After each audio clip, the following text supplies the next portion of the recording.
2 టర్ములు 2 టర్ములు కాంగ్రెస్ పార్టీలో ఒకసారి 22 ఒకసారి 19 సీట్లు వచ్చినాయి. ఆ పరిస్థితిని చూసి ఈరోజు అధికారంలోకి వచ్చింది కాంగ్రెస్ పార్టీ. అట్లాంటి నాయకులు ఈరోజు అసలు బీఆర్ఎస్ పార్టీ ఉండదు, బీఆర్ఎస్ పార్టీ పని ఖతమైందంటే మరి ఆనాడు కాంగ్రెస్ పార్టీ పని ఖతమైందనుకొని అందులో ఏంటి అసలు నాకు ఈ కంపారిటీ అర్థం కాలేదు. ఎందుకు ప్రతిసారిగా బీఆర్ఎస్ పని అయిపోయింది అని అంటే జనాన్ని ఏదో రకంగా ఈ 4 రోజులు ఓట్ల దాకా చేయడం రాజకీయం అంత తప్ప ఇంకేముంది. ఆ తర్వాత మాట్లాడతారా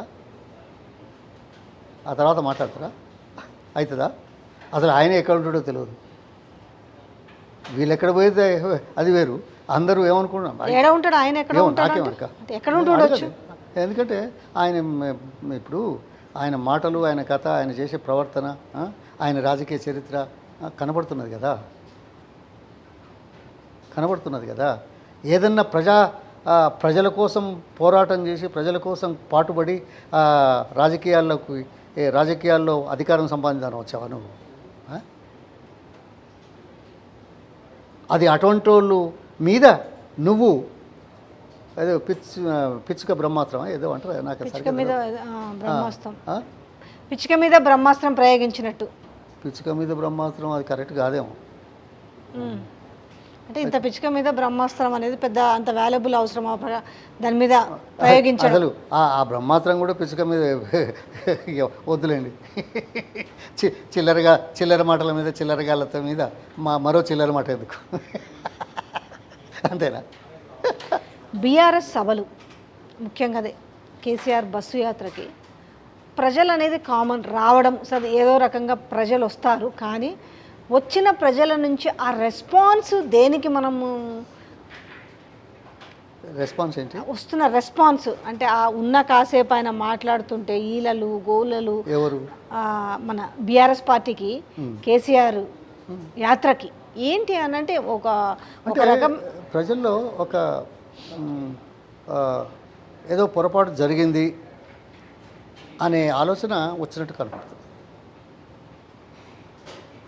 నిజంగా మేలు జరగాలంటే కేసీఆర్ గారితో బీఆర్ఎస్ తోటి జరుగుతుంది అనే ఆలోచన ప్రజల్లో కలుగుతున్న నేపథ్యంలో, జరిగిన పొరపాటును అర్థం చేసుకున్న నేపథ్యంలో వచ్చే స్పందన అంతే కదా.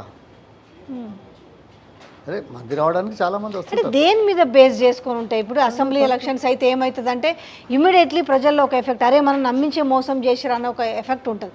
కానీ ఈ పార్లమెంట్ ఎలక్షన్స్ ఎక్కువగా దేని బేస్ చేసుకొని మైండ్ సెట్ ఉంటుంది పబ్లిక్ది. ఇప్పుడు అసెంబ్లీలో కొంత పొరపాటు జరిగింది అనేది అర్థం చేసుకున్నారు.